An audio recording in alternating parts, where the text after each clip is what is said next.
Good evening. সপ্তম শ্ৰেণীৰ exercise 2.1 অংককেইটা এতিয়া মই কৰিব লৈছোঁ। 1 নম্বৰত আছে পূৰণফল উলিওৱা 6 × 2/3। ইয়াত কি কৰি ল'ব লাগিব, এই 6 তলত কি আছে 1টা আছে নহয় জানো, 6 তলত কি আছে 1টা, 6টো হৈছে লব 1টো হৈছে হৰ। তোমালোকে এনেকৈ লিখিব লাগিব 6 × 2 1 × 3। তাৰমানে লবে লবে পূৰণ হয় আৰু হৰে হৰে পূৰণ হয়। ভগ্নাংশটোৰ ওপৰত থকাটো হৈছে লব আৰু তলত যিটো আছে এইটো হৰ, এইটো লব এইটো হৰ। গতিকে লৈ লবে লবে পূৰণ হয় আৰু হৰে হৰে কি হয় পূৰণ হয়। ঠিক আছে, এতিয়া 3ৰে আমি কি কৰিম, 6টোক কাটি দিম। কেইবাৰ যাব 3 × 2 = 6, গতিকে দুবাৰ গ'ল, তলত থাকিব 1, ওপৰত থাকিব 2 × 2। 2 × 2 মানে কি 4, 4/1, মানে এইটো এনচাৰটো হৈছে কি 4। ইয়াত চাওঁ ঠিক একেধৰণে এই 7টোৰ তলত কি আছে 1টা আছে। চব সংখ্যাৰ তলতে কি থাকে 1টা হৰ হিচাপে থাকে। এতিয়া ভগ্নাংশটো কি কৰিব লাগিব, আমি লবে লবে পূৰণ আৰু হৰে হৰে কি কৰিব লাগিব পূৰণ কৰিব লাগিব। 7 × 1 1 × 5, কিমান হ'ব এইটো 7 × 7 আৰু 5 × 5, মানে কি হয় এইটো 7/5 নহয় জানো। এইটো এনচাৰ কি হ'ল 7/5। এইটো অপ্ৰকৃত ভগ্নাংশ হ'লে 7/5, যদি এইটো মিশ্ৰ ভগ্নাংশ কৰি দিয়া যায় তেতিয়া কি হ'ব, 5ৰে 7টো কেইবাৰ যাব, এবাৰ যায়, বাকী থাকিব 2। গতিকে লৈ 1 2/5, এইটো এনেকৈ এনচাৰ এটা হ'ব পাৰে 1 2/5। আচ্ছা, আমি এই অংকটোলৈ যাওঁ। 5 × এইটো এটা মিশ্ৰ ভগ্নাংশ, এইটো এটা মিশ্ৰ ভগ্নাংশ 2/4/3। এই মিশ্ৰ ভগ্নাংশটো আমি কি কৰি ল'ব লাগিব, আমি অপ্ৰকৃত ভগ্নাংশলৈ প্ৰথমতে প্ৰকাশ কৰি ল'ব লাগিব। এইটো কেনে কৰিম, 4 × 2 = 8, 8 × 3 = 11, 4 × 2 = 8, 8 এই 4 × 2 কোন কৰিলে 8 হ'ল। তাৰ লগত কি কৰিব লাগিব, ওপৰৰ এই যিটো 3 হৰটো আছে লবটো আছে যোগ কৰিব লাগিব। গতিকে 11, তলত থাকিব কিমান 4। 2 3/4, এইটো এটা মিশ্ৰ ভগ্নাংশ, ইয়াক আমি অপকৃত কৰিলে এনেকুৱা হ'ব 11/4। এতিয়া এই 5ৰ তলত কি আছে আমাৰ 1টা আছে, কি কৰিব লাগিব, হৰে হৰে লবে লবে পূৰণ 5 × 11 আৰু 1 × 4। ইয়াৰ ৰিজাল্টটো কি ওলালে 5 × 11 55, 4 × 4 55/4। এতিয়া আমি এটা কাম কৰিব লাগিব, এইটো হৈছে এটা মিশ্ৰ ভগ্নাংশ, আমি কি কৰিব লাগিব, অপ্ৰকৃত ভগ্নাংশলৈ প্ৰকাশ কৰি ল'ব লাগিব। আমি 55ক 4ৰে হৰণ কৰিম, এবাৰ গ'ল 4, 5ৰ পৰা 4 গ'লে 1, 15, 4 × 3 = 12, 3 বাকী থাকিলে, গতিকে ৰিজাল্টটো কিমান হ'ব 13/4/3। ইয়াৰ ৰিজাল্টটো হ'ব 13/4/3। আমি এই 4 নম্বৰ অংকটোলৈ আহোঁ এতিয়া। 3 5/7 × 28, আমি ইয়াত 7 দি ল'লোঁ, হৰটো দি ল'লোঁ। তাৰপৰা কি কৰিব লাগিব, এইটো এটা মিশ্ৰ ভগ্নাংশ, এইটো এটা কি মিশ্ৰ ভগ্নাংশ। ইয়াক আমি কি কৰি ল'ব লাগিব, অপ্ৰকৃত ভগ্নাংশলৈ প্ৰকাশ কৰি ল'ব লাগিব। 7 3 গুণ 21, 21 5 26, 7 3 21, 21 লগত 5টো প্লাছ কৰিলে কিমান হ'ব 26 ইনটু 28। এইটো ইয়াত লগত কি আছে 1 এটা হৰ হিচাপে থাকে। 26/7 ইনটু 28/1,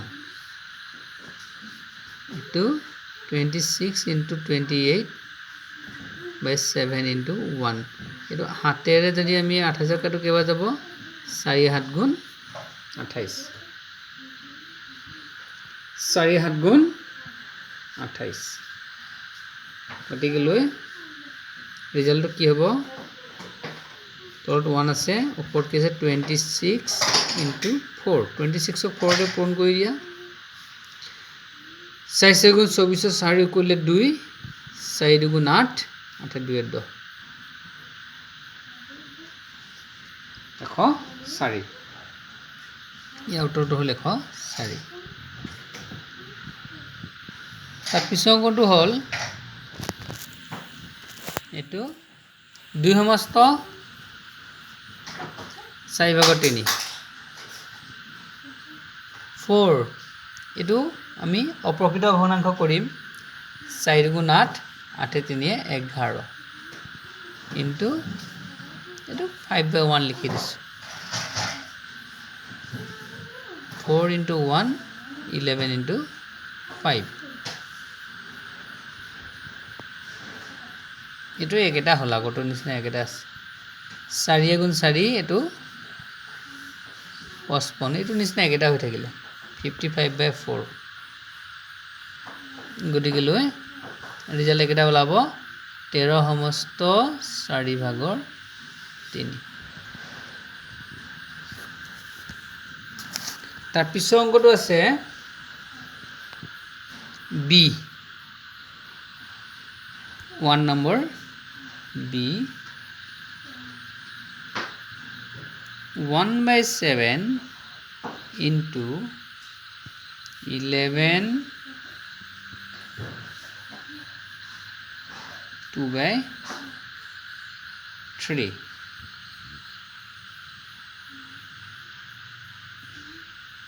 এইটো আমি কি কৰিম, অপ্ৰকৃত কৰিম, হৰটো আমি পাতি লওঁ। 3 11 33, 33 2 35, 3 11 33, 33 লগত 2টো যোগ কৰিলে কিমান হ'ব 35 হ'ব। আমি এটা কাম কৰোঁ, এইটো ডাইৰেক্ট কাটি দিওঁ, এতিয়া অলপ শ্বৰ্টকাট কৰোঁ। কেইবাৰ যাব, 7ৰে 35ক, 7ৰে 35ক কেইবাৰ যাব, 7 5 গুণ 35, 5বাৰ গ'ল। ইয়াত থাকিব তলত 3, ওপৰত 5 গুণে 5। অলপ শ্বৰ্টকাট কৰিছোঁ দেই।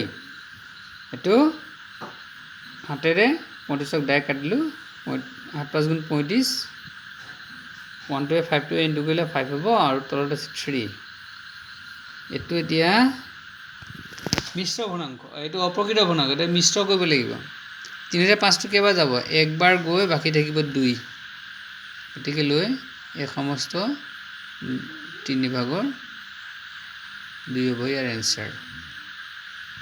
এইটো B1 আছিলে, B1। বিৰ 2 নম্বৰ অংকটো হ'ব 1/45 ইনটু 9/39। এইটো 9ৰে আমি কি কৰোঁ, 45ক কাটি দিওঁ। কেইবাৰ যাব, 9 5 গুণ 45, 5বাৰ যাব। এইটো ইয়াত থাকিব, তলত থাকিব 5 ইনটু 39 ওপৰত একো নাই 1 থাকিব অকল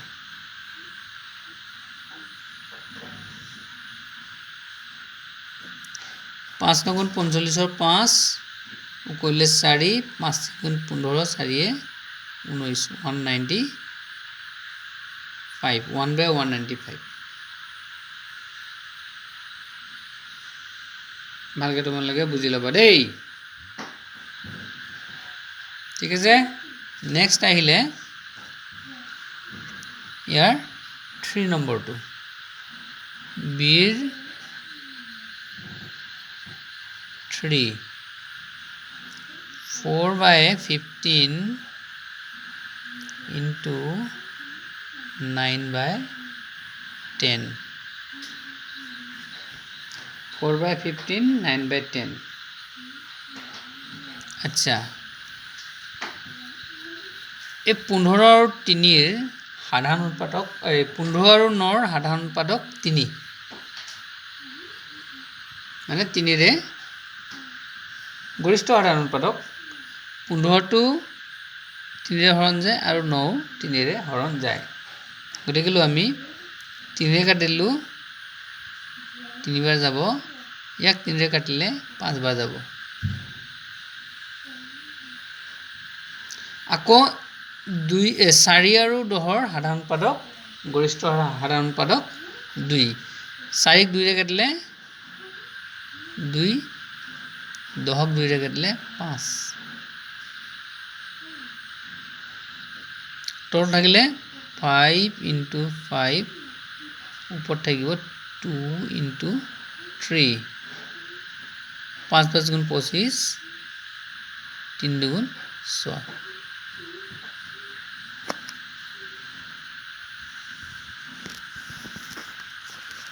তাৰ পিছৰ অংকটো বিৰ 4 নম্বৰটো 51/40 into 64/34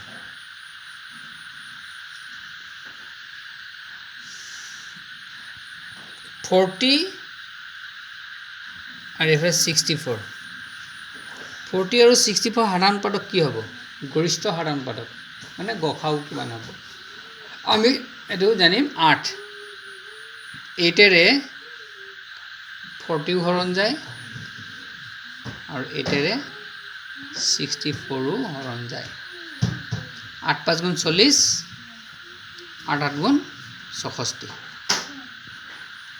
গতিকে 8ৰে কাটিলে এইটো কেইবাৰ যাব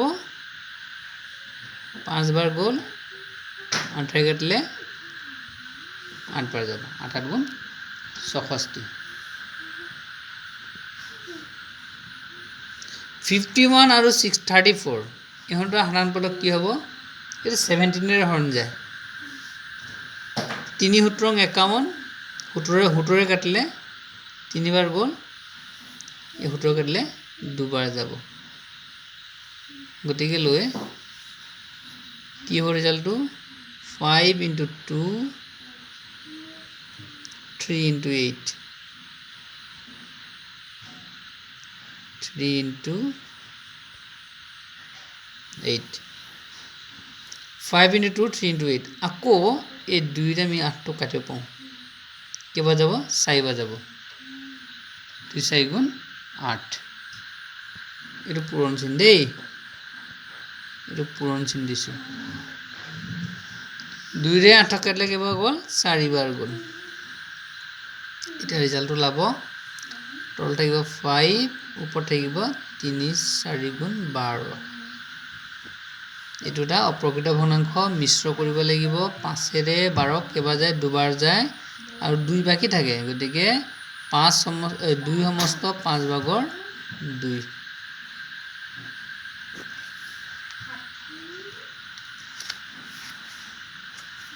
ইয়াৰ পিছত আমি চি দুটামান কৰি চাওঁ চি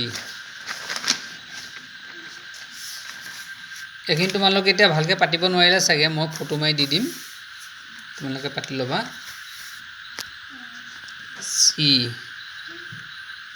C1 4 1/2 into 11 2/3 2 এইটো মিশ্ৰটো অপকৃত কৰিব লাগিব হৰত 2 থাকিলে 2 4 গুণ 8 একে 9 3 হৰত 3 থাকিলে 3 এঘাৰ 33 33 এ 2 35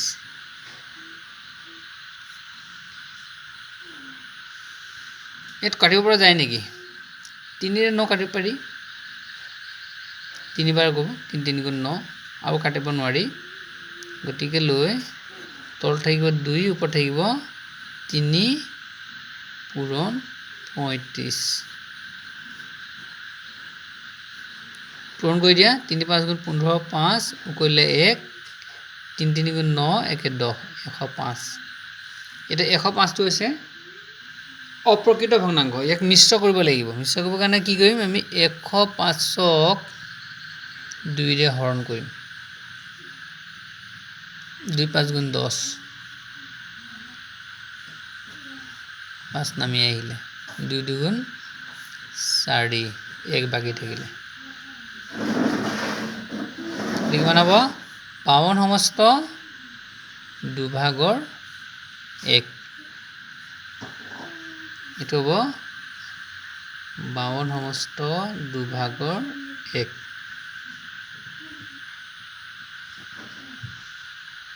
next number 2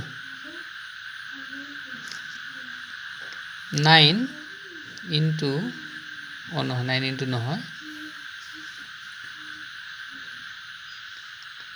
9 2/3 into 4 4/5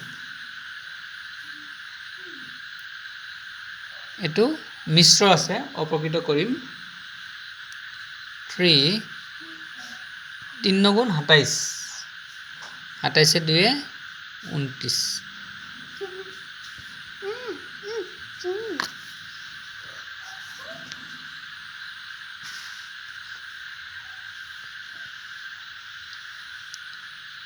হৰত 5 থাকিব 5 4 গুণ 20 20 এ 4 এ 24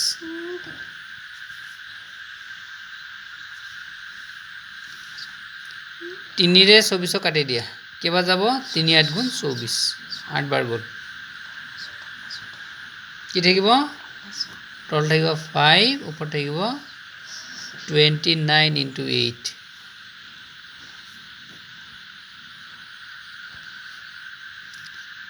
8 9 গুণ 72 2 কৰিলে 7 8 2 গুণ 16 16 আৰু 7 23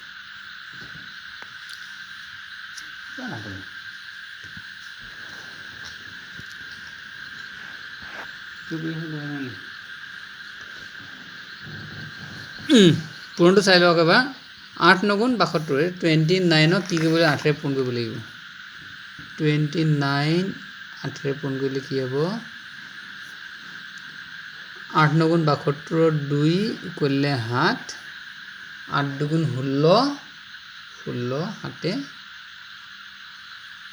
23 232 এটো হৈছে এটা অপ্ৰকৃত ভগ্নাংক ইয়াক আমি কি কৰিব লাগিব মিশ্ৰ কৰিব লাগিব 5 ৰ হৰণ কৰি দিয়া 4 বাৰ গল 20 3 আহিলে 2 আহিব 6 বাৰ দিলে 30 5 গুণ 30 2 বাকি থাকিলে মানে 46 5/2 কি 2/5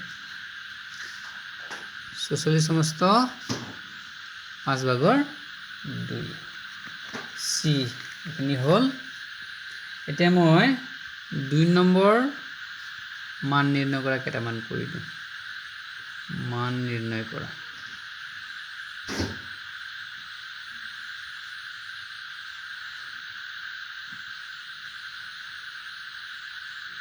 ওৱানত আছে 1/7 ৰ 1/7 1/5 ল'ব লাগে 1/7 1/5 কিমান হ'ব 1/7 ঠাইত পূৰণ দি দিয়া এইটো কাটিবলগীয়া নাই এইটো কি হ'ব হৰে হৰে পূৰণ হ'ব ওপৰত লবে লবে পূৰণ হ'ব 1/35 একদম সিম্পল নেক্সট আহিলে 2/3 ৰ 4/5 কিমান হ'ব 2/3 ৰ 4/5 কিমান হ'ব 2/3 into 4/5 কাটিব নোৱাৰি গতিকে লৈ 3 5 গুণ 15 2 4 গুণ 8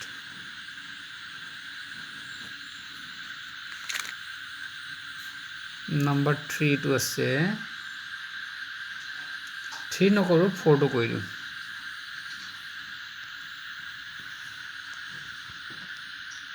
2 3/4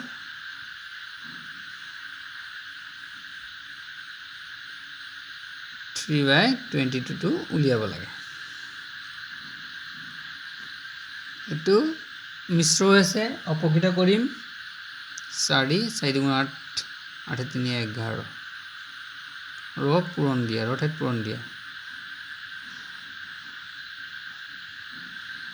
11 22 কেইবাৰ যাব দুবাৰ যাব 2 11 22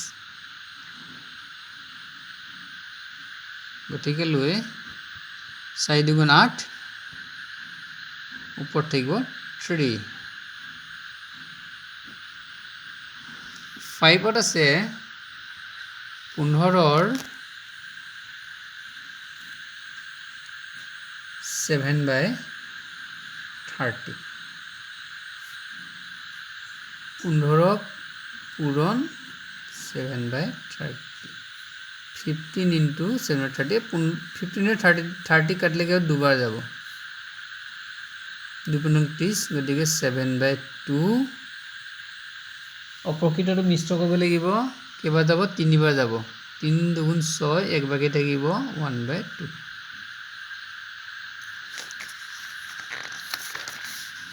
দেখি মই ফটো মাৰি তোমালোকক দি দিম এটা তোমালোক জাস্ট বুজি লোৱা ফাৰ্ষ্টত আচ্ছা নাম্বাৰ 3 5/6 into 4/5 for 3/5 অংকটো কি হ'ব